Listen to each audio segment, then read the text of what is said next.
Here are 15 of the best Ask Reddit stories for today. I hope you enjoy and remember to subscribe. It really helps us out. We post new videos every day. My sister permanently crippled me and everybody wants me to forgive her. When I was 16, my parents asked my older sister to give me a ride home from school because they were too busy. They didn't know that she'd been drinking. Miraculously, she managed to make it to the school and pick me up, only to get into an accident at a nearby intersection. My sister, who chose to drink and drive, got away with minor cuts and bruises. My right leg took the majority of the impact. I am incredibly lucky that the doctors did everything that they could, but the damage was too severe. I walk with a cane now. I experience debilitating pain every day of my life. I will never be able to walk normally ever again. 5 years have passed and I still get anxiety in cars. My sister has bettered herself, gotten sober, and good for her, but everybody expects me to forgive her and I can't. They say that she's better now. They say that I can't hold a grudge forever. They say that she's genuinely sorry. They say that I can't dangle my anger at her overhead head for the rest of her life. If she would have told our parents no that day, told them that she'd been drinking, they would have said okay and figured something else out. My sister took the risk and I'm paying the price. I'm 22 years old and I walk with a cane. I can't even stand for long periods of time. I can't forgive her. A part of me hates her. Another part of me just wants to pretend that she doesn't exist at all. Fuck forgiveness. No AA meetings will give me the use of my leg back. Partners of sleep talkers or sleepwalkers, what stories have you to share? My boyfriend once blurted out, "You're putting bread in my ears," in his sleep, mumbled something unintelligible and then followed up with, "And I'm becoming a sandwich." Still makes me laugh whenever I remember. We were freshly married and living overseas. My husband hadn't had much sleep the nights before, which usually enhances any sleep talking. It was hot in our room. My husband mumbled something which I didn't quite catch. I asked him to repeat it. He got up, opened the bedroom window and said very pointedly, "Airflow be word," then laid back down, completely asleep. Now, my husband has never, not once, ever called me a name or even raised his voice to me, so this is particularly hilarious. Fantastic sleep songs with lyrics which are utterly bizarre. My two absolute favorites have been, "Oh whoa whoa, it's a corner cat," "Obey my rules, and you'll always be a country cowboy," repeated about 5 times and finished with a "Yeah, I'm the sleep talker." A long while back my fiancée was working a job where she didn't get home until after midnight. She came home one night, and was leaning over the table on my side of the bed. She swears up and down that I looked up at her, smacked her on the top of the head, and when she asked what the hell, I told her I was checking to see if she was a ghost. Now, I do remember having a dream like this, but in my dream my hand did go through her head, proving she was a ghost. Would cause a man to excuse himself to the bathroom every 5 minutes during sex. Yes, I realize that's a weird title and I'm just as baffled. Hung out with an old friend last night for what we both very much knew was a booty call. Seeing as this was a first for us, there was obviously some nervousness initially but not anything too crazy. What was crazy, to me at least, is how often he excused himself to the restroom. I'm talking 10 times in a 1.5-hour period. Multiple times during making out, oral, etc. I stopped him and asked if he was okay multiple times. I asked him if he was not feeling it and if he'd rather I leave. I asked if he was feeling okay. He assured me he was fine and wanted to continue. He blamed his frequent bathroom trips on having too much soda. Something else has to be going on here. Drugs? Anxiety? Was hoping I'd leave? Men of Reddit, any ideas? Today I effed up by accidentally FaceTiming my boss while deep in my wife's cheeks at 1 a.m. This happened last night. Got home from work and my wife and I decided to partake in a few glasses of wine and a joint. Everything was going swell. We got the kids to bed, then cuddled in bed to watch a movie.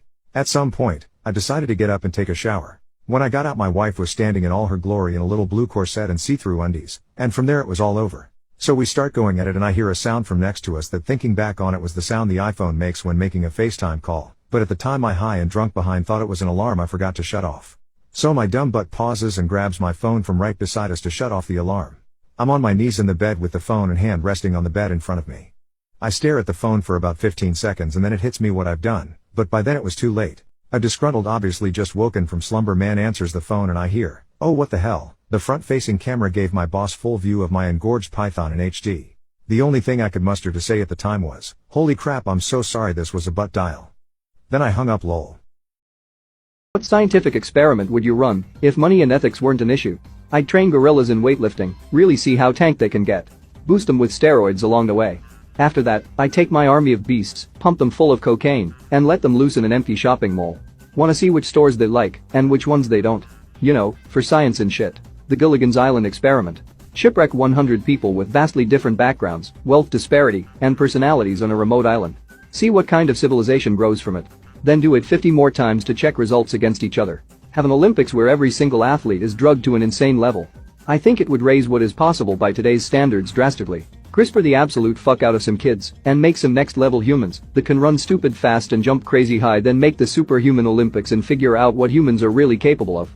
How many chicken nuggies I can fit in my stomach before I get kicked out of the McDonald's. See how much blood could be pumped into a boner in an attempt to achieve the largest erection ever before the shaft explodes.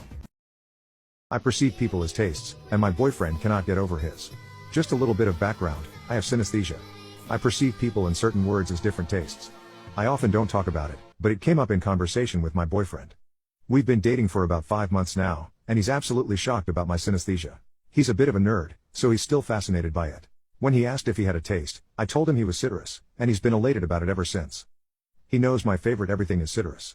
I love orange popsicles and orange mints and orange starbursts and orange Skittles. When I buy cleaning products, I immediately look for the citrus scent. When I need a car freshener, I buy the orange tree. If I need a snack, I gravitate to clementines. So when I told him that he's citrus to me, he was just so happy about it. He cannot stop bringing it up and mentioning it. He's so proud of himself for tasting like citrus. He even buys me oranges to eat during lunch because he wants me to have 2 of my favorite flavor. It reminded me that somehow, I found my favorite person and my favorite taste, all in one. How amazing is that? What was the weirdest black market in your school? We did a weird assignment for a month, where we ran a society for an hour each day in our classroom. People had little shops they ran from their desks, there were elected positions, laws you could be ticketed for breaking, etc. It was all run on fake money, of course. I got elected chief of police and handed out tickets for stuff like chewing gum in class. But a combination of laziness and not wanting everyone to hate me caused me to slack off, and I got fired after 2 weeks. So I opened a shop instead and sold stuff. Including gum, which in hindsight, makes me like a cop who became a drug dealer. The final week of this rolls around, and there's an announcement. At the end, all your money will be tallied up, any debts or taxes you owe subtracted, and any kid who wound up with a positive amount gets a pizza party.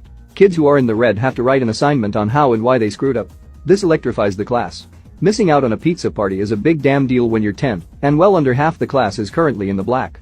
Tons of them had taken out big loans in the beginning to set up businesses and had no way to repay them. Not me though, I'd been receiving a salary as a cop, and after being fired I just used the money I had accumulated to set up shop and had no debts. Few in the class could say that, so I was sitting pretty. Soon I started receiving offers of real money on the playground for some of my fake money. You only needed to be $1 over 0 to win, so I could spare plenty. Made $40 in actual cash. I think I charged $5 for 100 fake dollars and got 8 people to accept. So I was a corrupt cop who became a drug dealer who became a money launderer. And won. So I definitely learned a lot about how society works. Have 5 minutes to hide a paperclip in your home.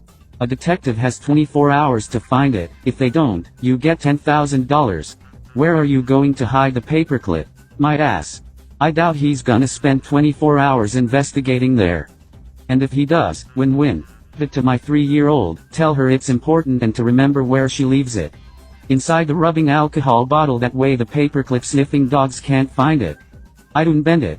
Then force it down the tube of a near-empty pen. Somewhere safe where he'll find it later. Just like everything else I can't find. An extra ring in a spiral notebook. Drop it from a medium height off my desk. It'll join my thousands of single socks and guitar picks in the where TF did it go dimension. Men of Reddit, is it boring to see your girlfriend/wife's naked body after a while of being together? Why or why not? I think boring is too strong of a word. You get accustomed to seeing it. Think about good food. You know how it tastes and looks, so it's not surprising to you anymore, but you still want to eat it every chance you get. No, because boobs. Not at all. Been married 18 years and I can't help but stare when she changes. I just stop whatever I'm doing and blatantly stare. She smiles a shy, flattered smile and continues changing. I'll often tell her somewhere in there how beautiful she is. Nah. She's still as beautiful as she was 20 years ago. There's a lot of stories on her body. Stretch marks, C-section scars, and plenty more. However, they tell our story of 2 mid-30s young adults who were once teenagers that have dismantled every brick thrown at us. Married for 22, together for 23. Not even a little bit boring to see any part of her naked. Once I find something I like, I don't stop liking it. I've had oatmeal for breakfast almost every single day for 40 years and still talk about how good it is. Can you imagine how I feel about my wife? No, I just wish she believed me and would show it a little more. What are the best yo mama jokes you got? Yo mama so ugly, your dad wakes up with morning wouldn't.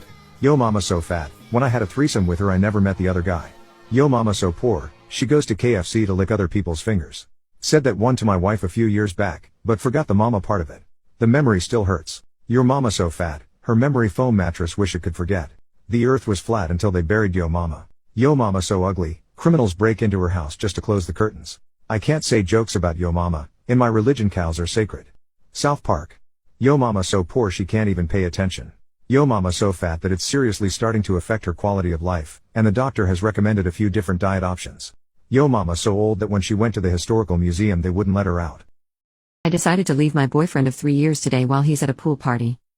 The last month has made me question my relationship a lot, and a week ago he crossed a line. I've almost completely lost feelings for him. It hurts still because he was a lot of my first, but I'm so depressed and anxious right now that I can't eat or I feel sick. We live together, but it's his house and I have other places I can go, so I plan to fake sick or not feeling the pool today and pack all of my stuff up. I don't know how I should break up with him after everything is packed up and gone. I thought about waiting with my sister or a friend until he gets back, ending it, and leaving. I don't know how he's going to react, especially because I know he was planning to propose. I would have said yes 2 weeks ago.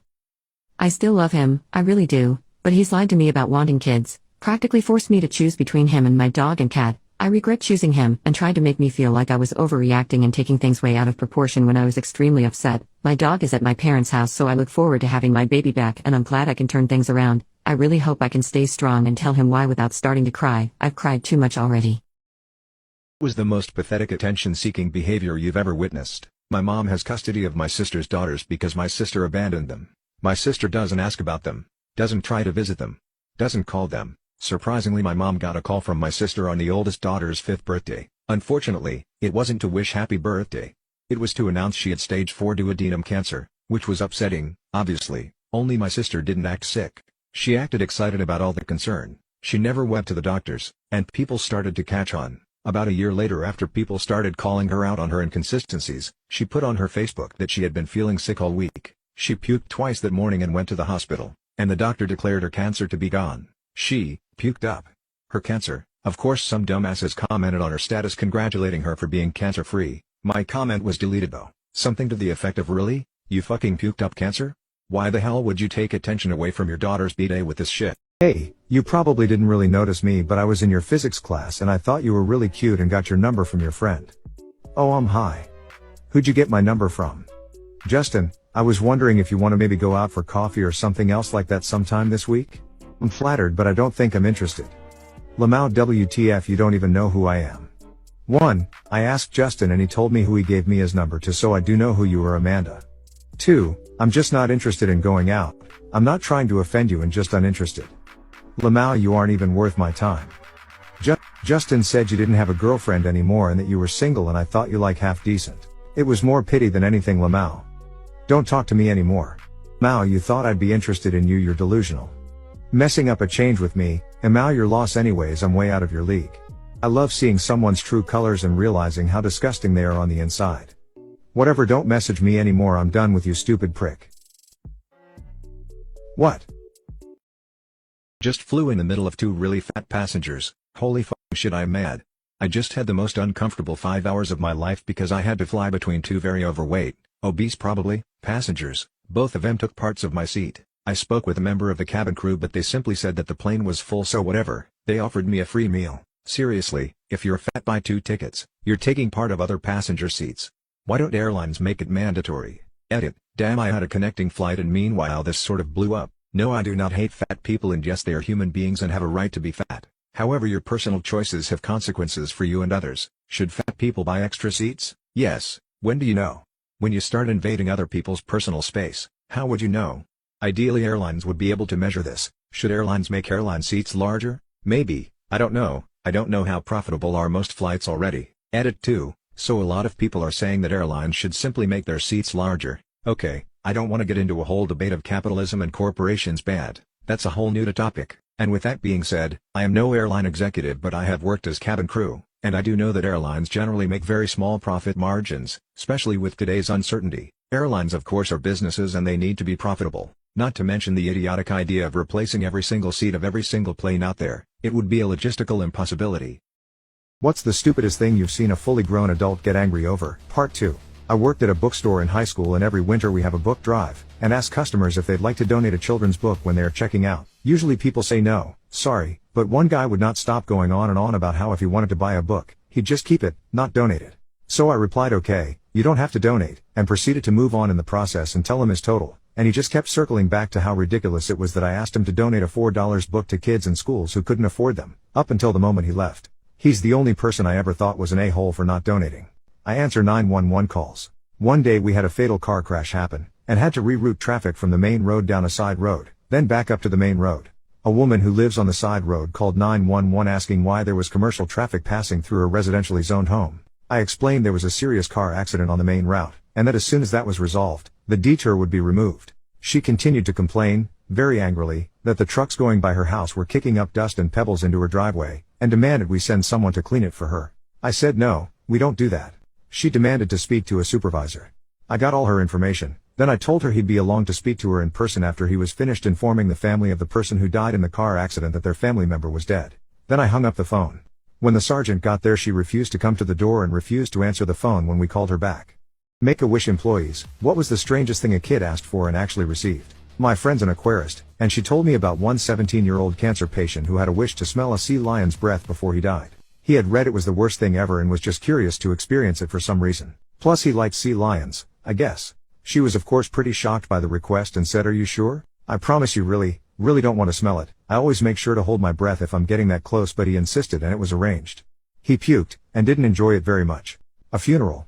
He knew his parents wouldn't be able to afford one, so he wished to have his funeral paid for. They were able to convince him to make another wish, and he wished for gold lockets for his mom and sister with his initials engraved on them. His funeral was paid for as well. I believe another non-profit helped with that. They just really wanted him to have a wish for himself, but all he cared about was his family. I worked at a Lego retail store in the 2000s, and Make-A-Wish approached us for a child with terminal osteosarcoma, who wanted to be in the store for a day. Lego unfortunately denied the request, which surprised myself and the rest of the staff because Lego was a pretty great company. Staff decided to honor the request ourselves. We closed the store early on a Sunday, then invited the kid and family in. He had a full run of the store. We collectively paid for like $1,000 worth of toys for him to take home, and just spent the entire evening building whatever he wanted. He died a few months later. My wife worked as a nurse at a children's hospital and cared for a 17-year-old cancer patient, whose wish was to meet Wiz Khalifa. He showed up and spent the day. My wife said they went on a walk and came back high as balls. She said it was a great day for the boy and his family. He passed away a few weeks